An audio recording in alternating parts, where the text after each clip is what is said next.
Welcome to Attican Plays Workers and Resources, Soviet Republic. All right, hi, this is Attican, and welcome to another Workers and Resources, Soviet Republic quick guide. This one I've called By the Numbers, and this is very, very different from anything else I've made for this particular game. We're going to get uber nerdy here and look at some of the details about the numbers of the game, and we're going to walk through a spreadsheet that I created. And I didn't create the spreadsheet because you have to have one, because I want to say that right off the bat. You don't have to play this game with a spreadsheet, of course you don't. But I built it because I'm lazy, and there are certain things it gives me that I wanted to be able to do without having to do a bunch of calculations all the time. So this spreadsheet I built, it's a Google Sheet. I will share it with you, and I'll just cover it right now. If you want a copy, I'll put the link in the description, and all you have to do is file, make a copy. That'll give you a copy, and you can work off that copy. I do not have to give you permission, so please don't ask me. You can work with this just by having that file, make a copy. So anyway, what I did was I went out and looked at all the products that are created in the game. I didn't worry too much about the raw resources, although I did get the data for them.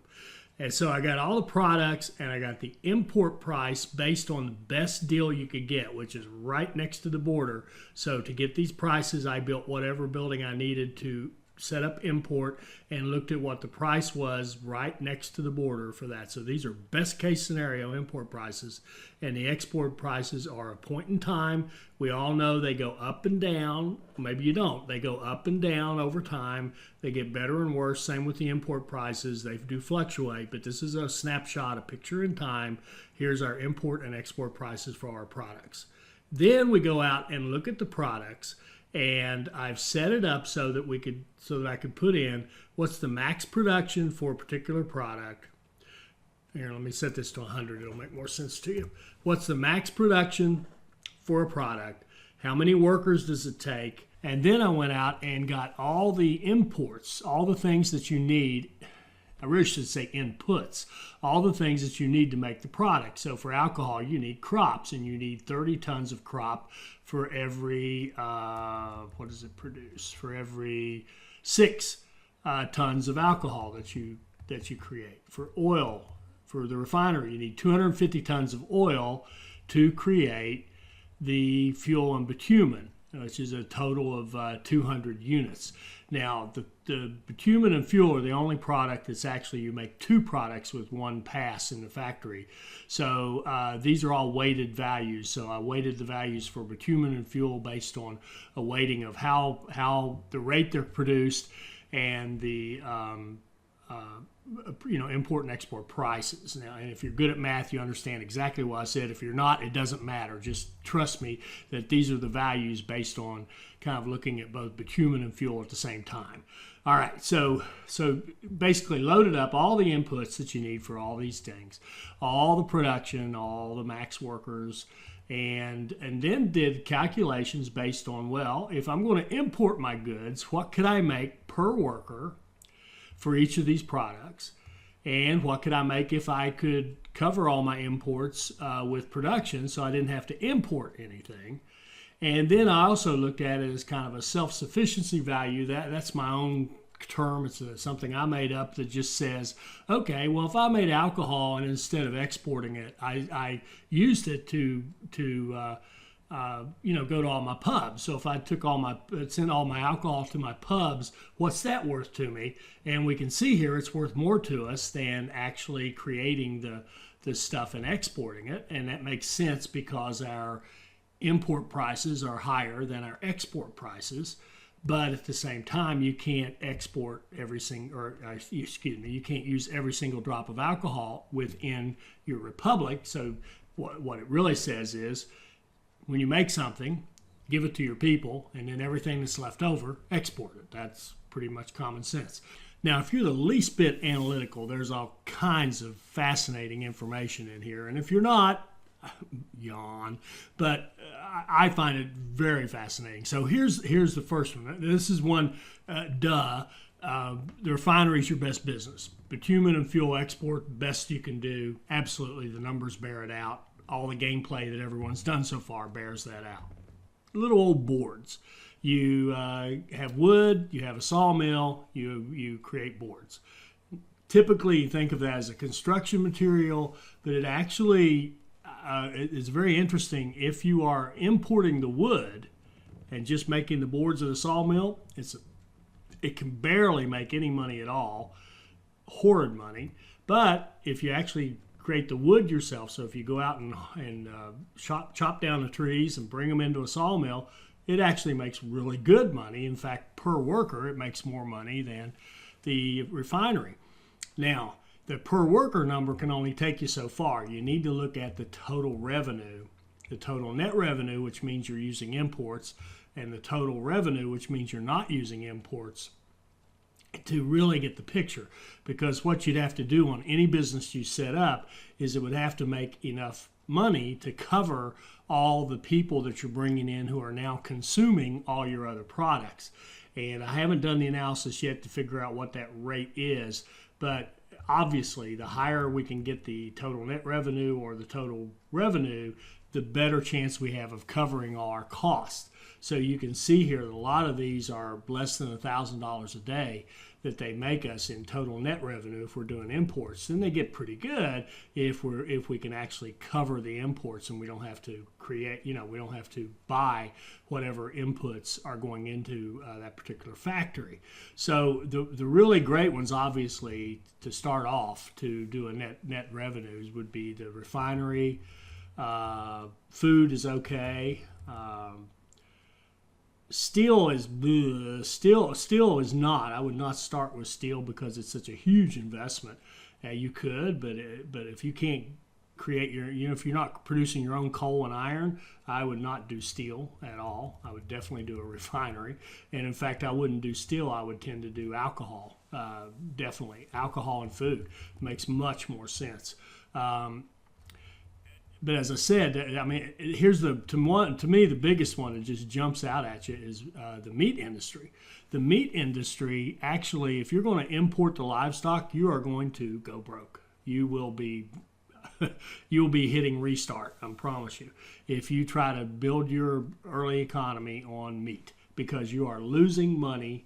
And it's interesting, the more efficient you are, the more meat you're trying to produce, the more money you're losing, because you have to import 250 tons of livestock to produce 125 tons of meat. So you're actually in a losing situation. However, interestingly enough, if you could turn that around and create all the livestock that you needed from your own farms and your own livestock ranches, you could actually turn meat into the highest paying output that you could get. It actually pays more than a refinery. It's actually better than a refinery. However, those of you who've looked at it closely realize that each livestock farm is only creating at max 5 tons, and we need 250 tons in order to support a fully functional meat industry. That's just that ain't happening anytime soon, folks.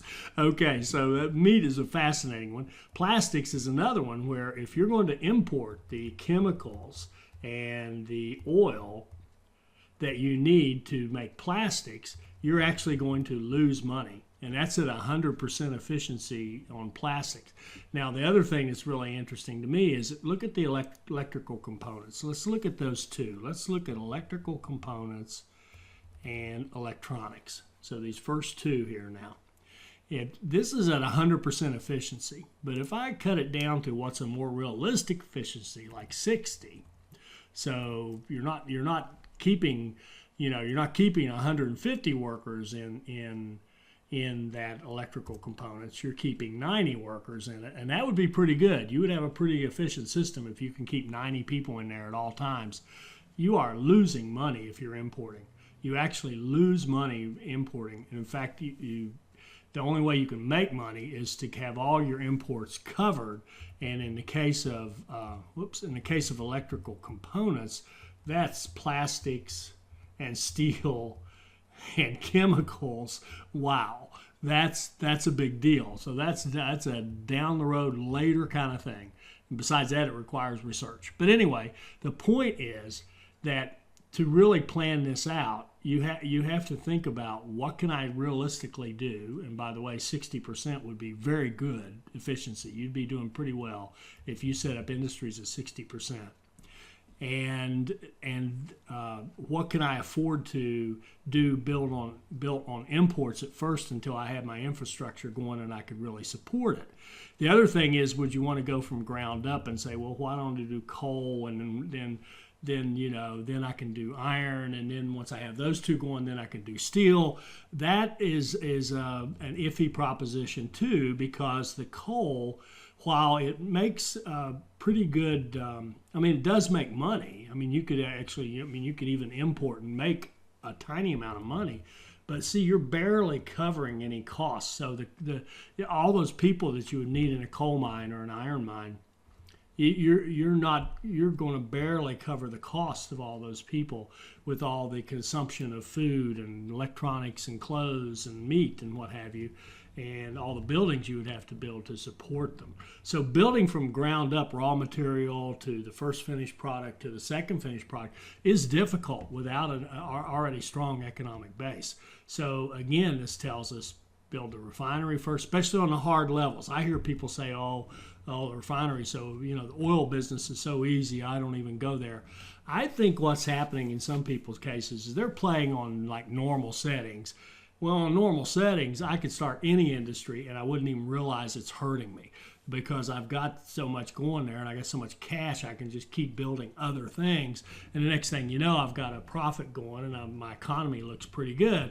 But the truth of the matter is, if you were trying to do this on the hardest settings and you went out and tried to do some industry that isn't going to bring you in much, like a fabric industry, if you're going to try to build a fabric industry and build everything that goes with it and keep your people happy, you're going to barely make ends meet, if at all. And if you're going to do something like boards, and you're going to look at it as a total net revenue, you're going to lose money and you're going to go broke, period. You may think you're doing all right because you think you can make a profit on it, but no, you're going to go broke because you cannot cover all the support costs that you have to have in order to keep your people happy and keep them working. So there's a lot of stuff in here. The other reason I built this is I have the city buildings in here and how many workers they take. And now I can build city plans that allow me to kind of build the little modules I like to build. I like to think of it as modules, like a city center. What would I need to support a city center? So how many buildings would I put in there? How many people would I need to staff them? And all that good stuff. And then, based on how many total workers I would need to really make this fully functional, then I could say, okay, I want to use as my base, I want to use the 60 house little flats as my base. So I would need 8 of those flats in order to do this. So you can see that would give you 480 workers. So, or if I wanted to use the bigger ones, the 150s, I would need 3 of those flats plus a 20 to come as close as I can to 483. So that's the city center. You could do that with a worker block. I do that with worker blocks to kind of set up a new industry that's going to be plugged into a town or maybe even stand alone. You could do it either way. You could have it, I don't have cinemas, I don't have food or anything, so the plan here would be to ship these people into downtown to do their shopping. And what would you need if you had so many industry workers based on whatever industry you're going to set up? And then a student block would be the same thing if you're going to go off and create a school area specifically to send students off to. And then the university block, same idea with a university. So here's a plan I've got kind of set up. I'm going to build a technical university, and I'm going to have it kind of as a cute little standalone college campus kind of deal with a small store, a pub, a couple of playgrounds, a grocery store, and a cinema to keep everybody happy, all the teachers and support staff at the university and all the students, keep all those people happy. This is what we're going to set up for them. In fact, this particular plan, you'll see that in a soon upcoming video on the second playthrough series that I have going.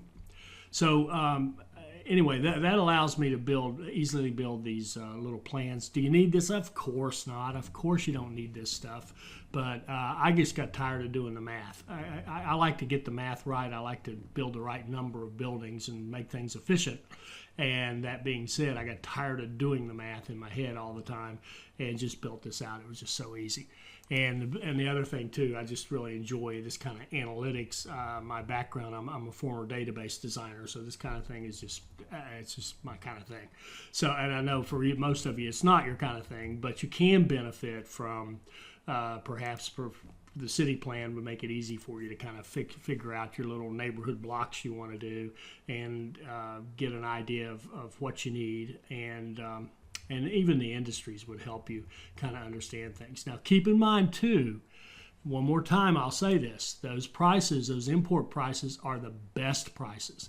The price goes up dramatically if you go inland. If you go into the center of your republic and try to build out an industry, I don't care what it is, any industry based on imports, where you're going to import the raw materials and convert them into something, like I'm going to import oil into a refinery that's right in the middle of my kingdom, my republic, there's a great chance I'm going to go broke, because those prices are going to go up and up and up because you have to pay the delivery fees. Now again, if you're playing on normal, it kind of doesn't matter, because you can you could do the import at the border and set up a train to bring all the imports into the middle of the map. That would work. But on hard, you can't do that because you don't have the money to build all the train track and all that stuff at the beginning. So it just kind of tells you got to start near the border. You've got to use an intelligent choice of products, and you've got to build, in my opinion, you've got to build efficient blocks that support that product, so that you can drive that efficiency up as high as you can get it. And by the way, you will not get 100%. This is not the number you're going to get. You're going to get more like 60 if you're good. If you're good, you're going to get 60. That's 300 people in a refinery. That's pretty good if you're getting 300 people consistently working in your refinery. So anyway, there's the spreadsheet. I'll leave you a link. Remember to do File, make a copy to be able to use it yourself. Do not ask me for access. You don't need it. All you need is your own copy. That's why we're using Google Sheets. It's super easy. You're going to be running on your own copy. And one other thing, there may be mistakes in this. I don't know. My QA staff has taken the year off, so there may be mistakes in this, and you're just taking it as is, and that's it. And if some of you are good at this and you want to play with it, go for it. And if you've come up with a good idea and you want to share it with me, let me know, and I can incorporate it in this one. I will be probably changing this as I go along and embellishing it, maybe adding some more functionality. It'll always be out there at that same link, the latest version that I have, and you may want to check once in a while to see if the version I have is a little different from yours. So in fact, having said that, I will put a note on this. I'll put a kind of a date as of today.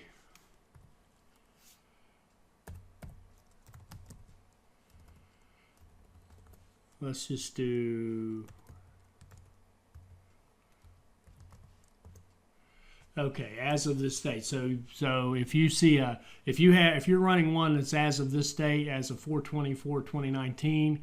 By the way, I'm American, so that's month, day, year. So that's April 24th, 2019. If you see a date that's later than that, you'll know that there's a newer version for you to go out and get. All right, have fun with it. If it helps you, great. If you don't want to use it, that's fine too. But whatever you do, enjoy this great game. I hope you enjoyed this. I hope it'll help you become a better player, and I hope you'll join us for our next Workers and Resources Soviet Republic video. Thank you.